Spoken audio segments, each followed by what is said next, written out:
Even though we were both exhausted by the time Sunday rolled around, there was still an air of excitement in our apartment that had been sorely lacking for some time. The last few nights had been rough.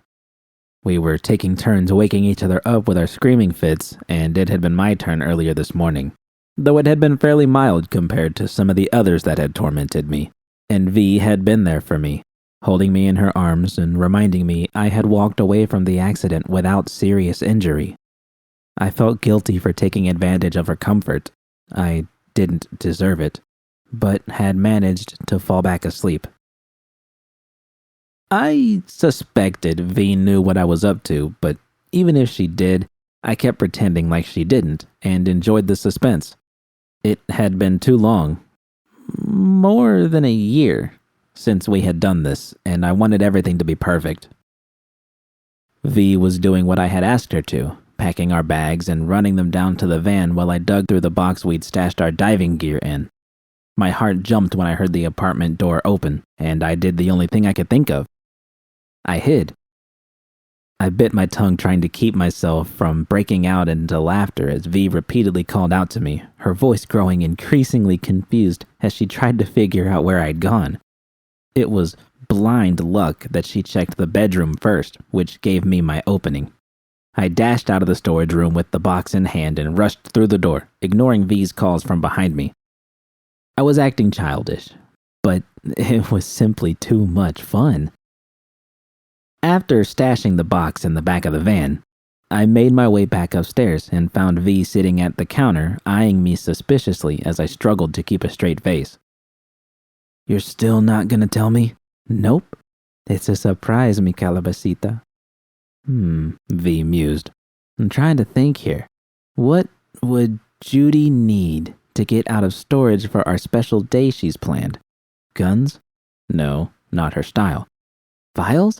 Maybe, but she knows I suck at organizing things. She does keep all those old doll chips in there, but then again, she also knows I'm a one-woman kind of gal. Fuck, what could it be?" I rolled my eyes. "If you know, just say so. I honestly don't. I gotta say, you've piqued my interest. The only question is, can you keep it?" I shot her a wink as I strolled toward the couch and grabbed my hollow. It was almost noon, and with everything packed up, we were ready to go. It was my day off, and V had cleared her schedule. Nearly 24 hours of reconnection awaited us. "And maybe we'll find our old selves somewhere in the middle of it all." V had unknowingly struck a chord in me with those words.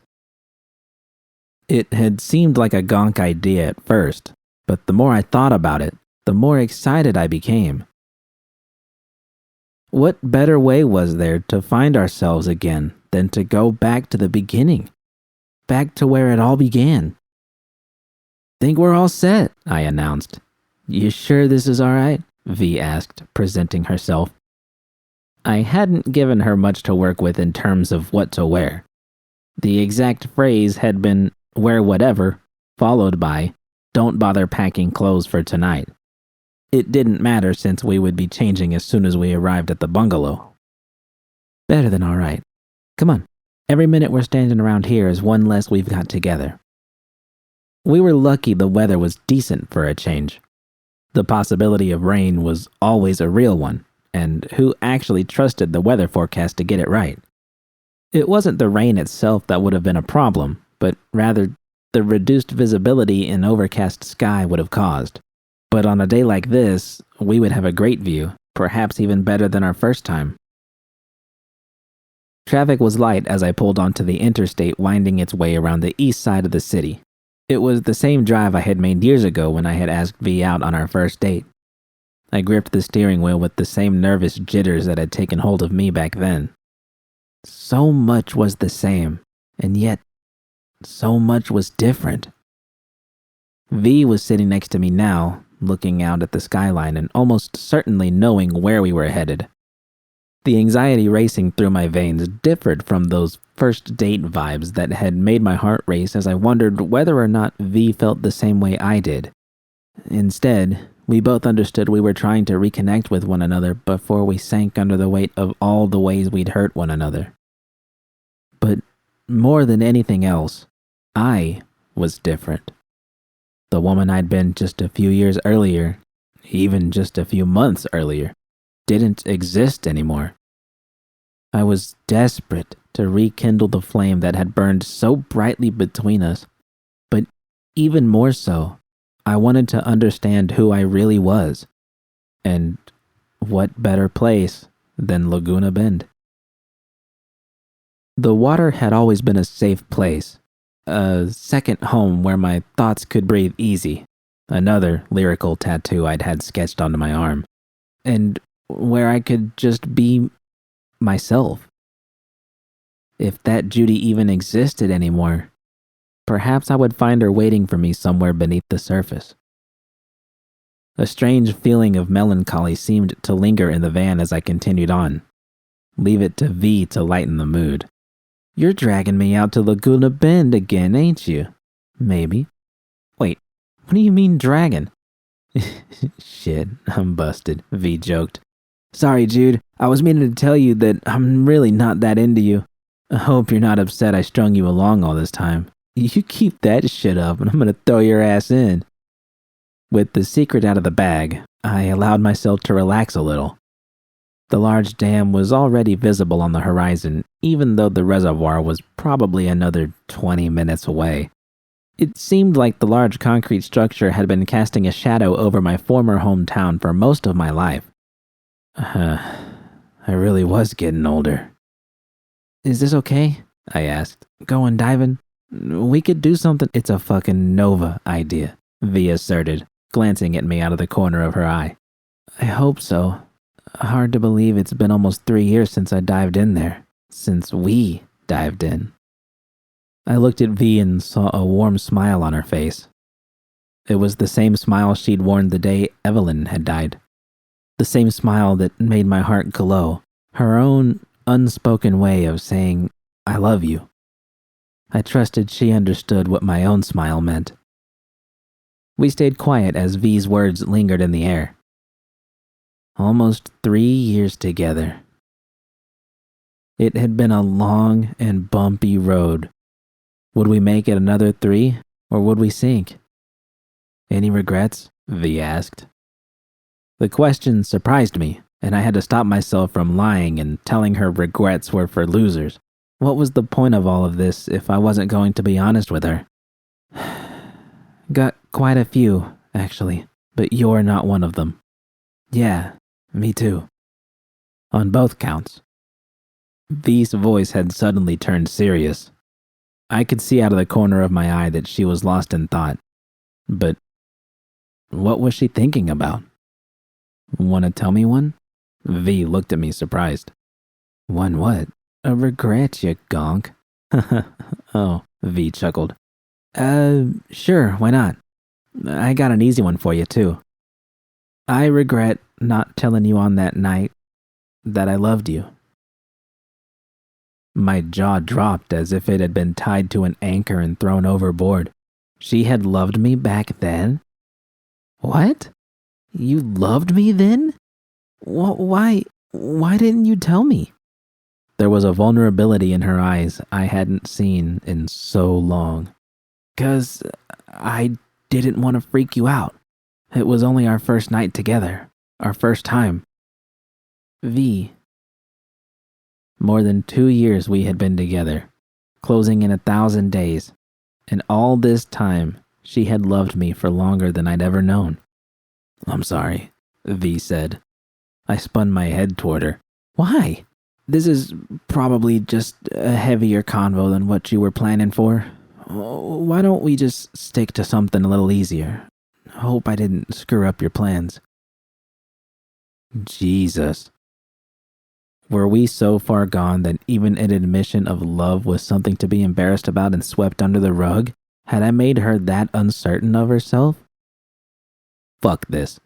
I pulled off to the side of the road. What the hell are you doing? As soon as the van lurched to a stop, I unbuckled my seatbelt and leaned over. Don't you ever apologize for that, V. You hear me? Yeah, I hear you. It's just, it wasn't that big a deal. Fuck that. You should have told me. Do you really think I wasn't feeling it too? I didn't realize what I had just said until after the words had spilled out of me. V seemed just as surprised as I was. You were? Yeah. It was every bit as much of an admission to myself as it was to her. I did, V. I loved you. So much of our relationship had suddenly been redefined, and it seemed we both needed a moment to process things. It had taken me months to work up the courage to tell her how I felt. V hadn't left me hanging, and the feelings had been there all along, but neither of us had known just how deep the roots went. Well, fuck. I burst out into crazed laughter, and V quickly joined in. My lungs were heaving for breath by the time I could finally speak. Holy shit, I exclaimed. Yeah. I looked at the dam looming in the distance. A small shack rested next to the reservoir, one which would serve as our abode for the night. It had belonged to an old chum of mine who had packed up and left Night City long ago. The generator was a bitch to start, and the walls did little to keep out the elements, but it had been the site of several good memories over the years. One in particular. Tell you what, how about I tell you right now that I love you? You know, just so there's no secrets. V wiped away the tears of laughter from her eyes and leaned across the van, pressing her lips against mine in a passionate kiss. I was just starting to get lost in the moment when the sudden blaring of a horn racing past startled us both. Even though it wasn't rush hour, we were tempting fate by sitting here on the side of the road. I was about to take the wheel again when V stopped me. Deal, she whispered. And the same goes for me. I love you, Judy. Maybe there was something about Laguna Bend that brought out the best in us. Or perhaps it was simply because V was seeing things much more clearly with the fog of her addiction being lifted. Either way, it didn't matter. I loved her, and I felt loved. Come on, let's get our asses over there while the sun's still high. V didn't argue as I pulled the van back onto the road and continued toward what I hoped would be the respite I desperately needed. I was relieved to see the cottage was still standing at the end of the dirt path leading towards it. In a city littered with crime, gangs, and squatters, the scant structure had somehow escaped them all. While there was hardly any paint left on its rickety walls and the thin metal frame which supported it was caked with rust, there wasn't a single bit of graffiti or broken window to be found. It was virtually untouched. Unlike me. Here we are, I announced after we'd skidded to a stop. Our cottage for the day. I remember you saying that. There was a jump in my step as we hopped out. The clouds were thinning overhead, and it was growing warmer as the sun climbed higher into the sky. Gonna get us unpacked, V said. I nodded and wandered toward the shore, coming to a stop just a few steps away from the murky pool of water before me. The water was nice and calm. It didn't matter since we'd be diving deep beneath the surface, but still, it added to the sense of tranquility I craved. Was the old Judy down there? Maybe hiding in the rotted remains of her grandparents' home she'd grown up in, or in the crumbled shell of the church she used to play in when no one was around. Or perhaps she would simply be floating in the water like a ghost, trapped in the darkness. It was time to find out. I didn't linger as V unpacked our things and rummaged through the cabinets to see what we'd left behind during our last visit. There wasn't much there. A few cans of synthetic vegetables, some boxes of uncooked noodles, and some bitter coffee grounds. But we'd brought some things to munch on and could always run to the market later if we had to. Getting changed into my wetsuit wasn't as easy of a task as I remembered. During its long hibernation in storage, the neoprene fabric had taken on a pungent smell that reminded me of layers of rotted seaweed baking under the hot sun. I was sure V would certainly make a stink out of it too, but the smoothness of it in my hands as I sat upon the edge of the bathtub still brought a smile to my face. It had been too long. I felt like I was squeezing into a second layer of skin as I worked my way into the garment, occasionally pulling at the areas where it bunched up to smooth it out. A little baggy in a couple of places it hadn't been the last time I'd worn it, but as I admired myself in the mirror, I thought I still looked pretty fucking good for someone about to find themselves again. The water was warmer than I remembered, though I would have thought V had dived into a tub of ice judging from her protests. But it was also quite murky, which made it hard to see. The flares helped, but they also cast an eerie red glow over the sunken remnants of Laguna Bend.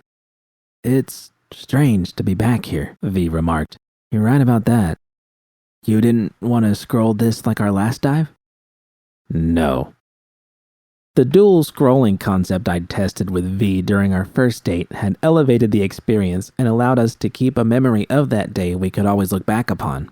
But it had also presented some unintended side effects, most notably our ability to perceive fragments of one another's thoughts or memories while synced.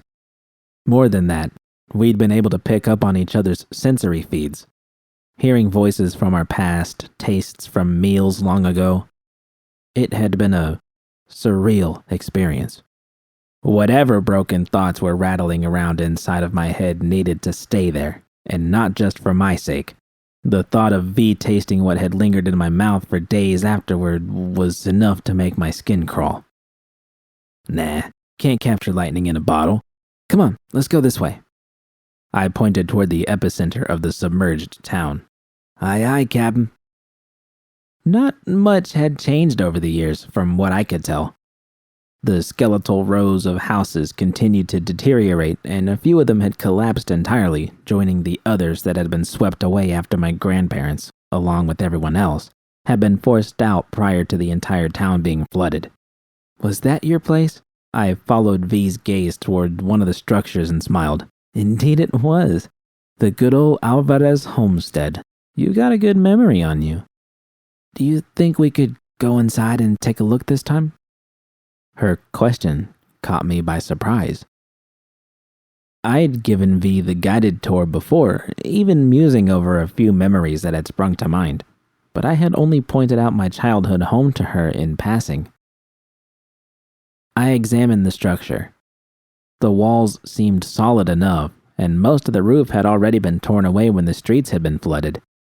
I could still hear my abuelo trying to console me as we watched our home sink beneath the waves from the interstate. But I didn't want to go in there. No amount of water could wash away the memories lurking inside. I mean, we can. I just thought," I stammered. "Please, Judy? Even if there's nothing left, I'd still like to have a quick look around and see where you grew up. Maybe even feel a bit of it, if you know what I mean." Why did I feel like I'd been backed into a corner? It was only 4 chunks of metal with a bunch of washed up crap drifting amidst narrow columns of seaweed. Curious to discover what might be causing me such apprehension, I kicked forward. "Sure," I finally relented. "Let's have a look." V swam past me, eager to be the first one inside. Even though we hadn't gone diving in a long time, she was a fast learner, and I was surprised at how well she could glide through the water. It was a far cry from her first attempt, where she had awkwardly paddled her arms and legs as though she was swimming on the surface. "Be careful here," V called out, rubbing a finger along a jagged truss sticking out from what remained of the roof. "It's in better shape than I thought it would be. You sound surprised." "Kinda am," I remarked. "Guess the walls kept most of what got caught inside from drifting off." Even though there wasn't much to look at, I still felt a whirlwind of emotions swirling inside of me as I slowly floated into what used to be the living room. My abuela's recliner had been upended and was covered in a thick coating of algae gently waving with the current, as was the sofa my abuelo would lay on each morning as he read the latest scream sheet. There were some other pieces of furniture scattered about, though the only other thing I recognized was a small end table I'd once banged my knee against while running through the house. "Is this you?" I turned to see V floating next to the wall, her eyes focused upon a crooked picture frame still hanging upon it. Even after so many years, so much pain, it was impossible not to recognize the beaming face smiling back at her. Yep, that was me. V seemed awestruck as she studied every inch of the picture. It wasn't some fancy photograph or piece of art.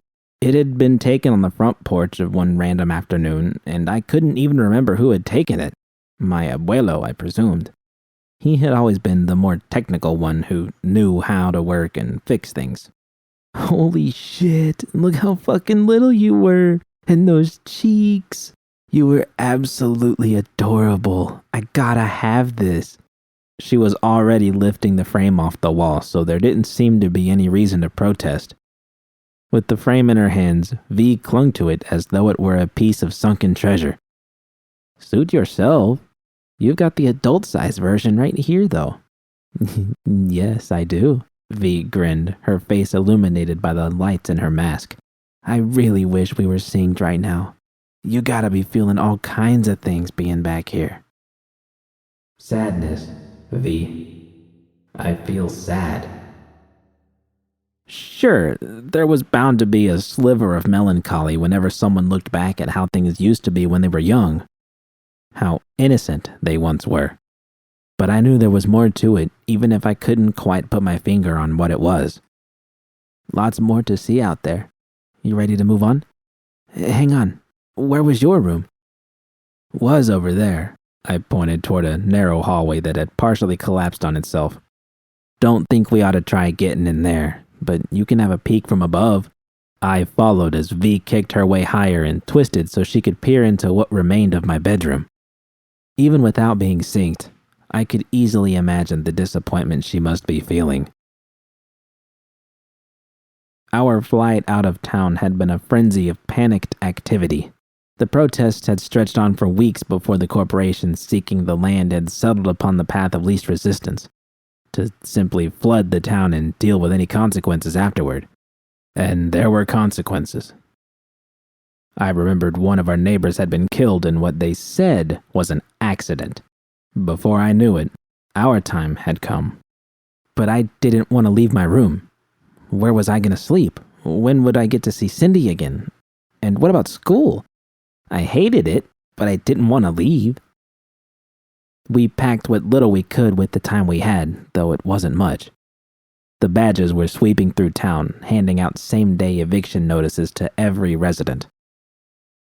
I hadn't realized it until much later when I'd finally gotten myself cleaned up, but my abuelos had tried to get as many of my things as they could. Still, I had cried my eyes out and had to be dragged away from my room, kicking and screaming. I hated them for that for a long time afterward, but it was impossible not to look back at it now and recognize just how much they had loved me. They had left so much of themselves behind just so they could focus on getting as much of me out of there as they could. Everything they had built together had been taken away from them that day, even the safety and understanding of their own grandchild. Why did I bring V here? You're right, V said somberly. There's not much to see. That's a shame. When my abuelo got home that day, he rushed into my room with a bunch of boxes and just started packing everything up. Scared the hell out of Cindy when he barked at her to go home. Cindy? Shit! How had that slipped out? Just a childhood dream of mine. I glanced at V out of the corner of my eye. She was still focused on the bare walls encasing what had once been my bedroom. It was where my abuelo had tucked me in each night, where Cindy and I had... You okay? What? I blinked. V gave me a playful nudge. Don't need to be synced to know what you're feeling. What is it? My eyes instinctively drifted toward the pile of rubble across the street. It had caved in completely during the flooding, but I still remembered what it looked like as if it were yesterday. Judy? Is that you? Yeah, it's me, Cindy. Why did you call? Not that that's a bad thing. I don't know. You caught me off guard last time. I needed some time to process things after that. Try to put my thoughts and feelings in order. I'm really sorry I did that. Don't apologize, because what you did to me is unforgivable.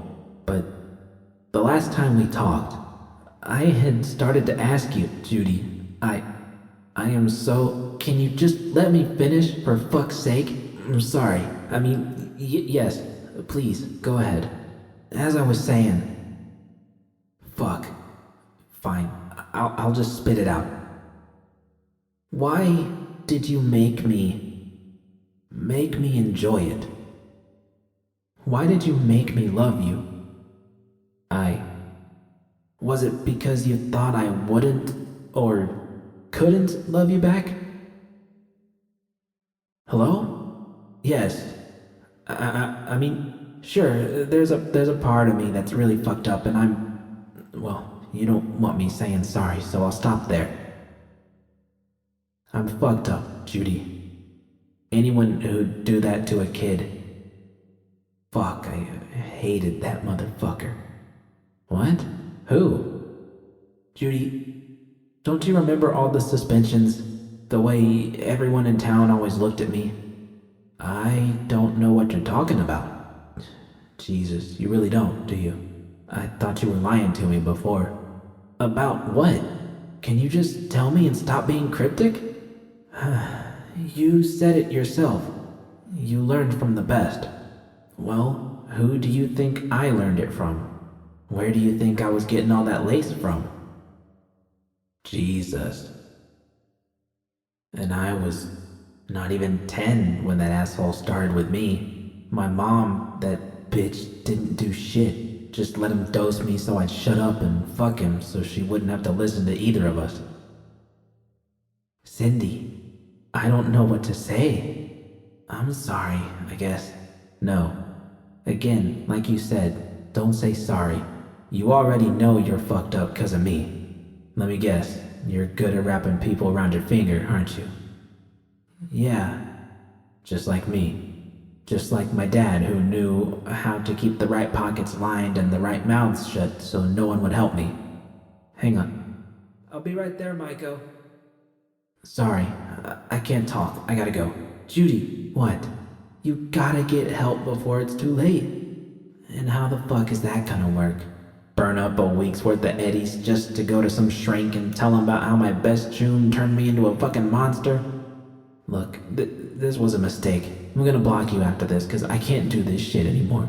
Alright, but you didn't even argue with me about needing help. Hang up on me if you want, Judy, but I love— Fuck you! Judy? Huh? I snapped out of my thoughts. V was looking at me with those concerned eyes of hers I was seeing more often as of late. You spaced out there. V rested a hand on my shoulder. Hopefully she didn't notice the way I flinched. What's going on?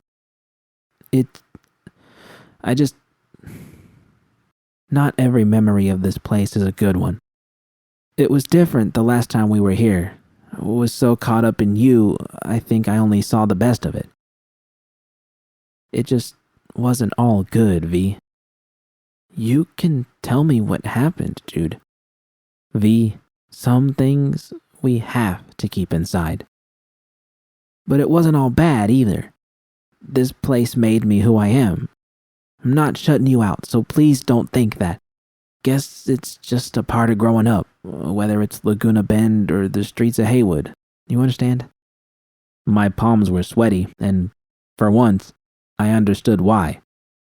It had taken me a while, almost a month, give or take a few days, but I'd finally connected some of the dots and could start to see a picture forming. If it turned out to be what I feared— My words seemed to resonate with V. There was something behind her eyes, a subtle hint of understanding that was validated when she squeezed my shoulder and nodded. What was I doing? Why couldn't I just tell her? You wanna head up? V asked. I looked back at the drowned remnants of Laguna Bend. Everything I said or did was becoming harder to justify with each passing day. One thing was certain. I would never come back down here again. Ever. Yeah, I think so. I'm getting a little hungry anyway. Come on then. Could always go for a swim later on if you want. Maybe. Feel like a bit of a gonk dragging you down here and then headed right back up. I'm sorry about— V's mask was suddenly pressed against my own. Don't say sorry. My heart fluttered as she closed her eyes and pressed her lips against the plastic surface in a passionate kiss. I couldn't do anything but watch as her lips smeared against the mask, leaving a thin trail of saliva in their wake. But she wasn't giving me a show. She was really throwing herself into it. Despite the clear layers of protection keeping the water from filling our lungs, I could almost taste her as I opened my mouth and returned her kiss. The awkwardness of kissing a sheet of plastic quickly passed, and before I knew it, I was running my hands along her wetsuit, pulling her close. It was frustrating to be so agonizingly close, yet unable to truly feel her lips against my own. But I told myself that soon we would have all the time we needed. So much of a good kiss was discovered in the moment. The way I would widen my mouth in response to some movement from V. How a delicate flick of her tongue against my own could draw me in like a magnet. But this was different. I couldn't feel her, couldn't smell her breath, and the only sound was the dull clunking of plastic bumping against plastic.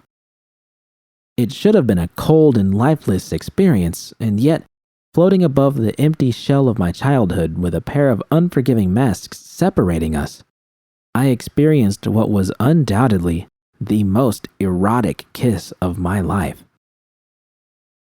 When V pulled away, I finally opened my eyes and saw her grinning back at me with a knowing look. Maybe she had been watching me the whole time, studying my reactions. I didn't feel the least bit embarrassed, though. That had been worth it. She took my hand into her own. "Come on." I smiled, following her as we began our slow ascent toward the surface. I glanced over my shoulder, hoping to spot some sign of the Judy I had once known.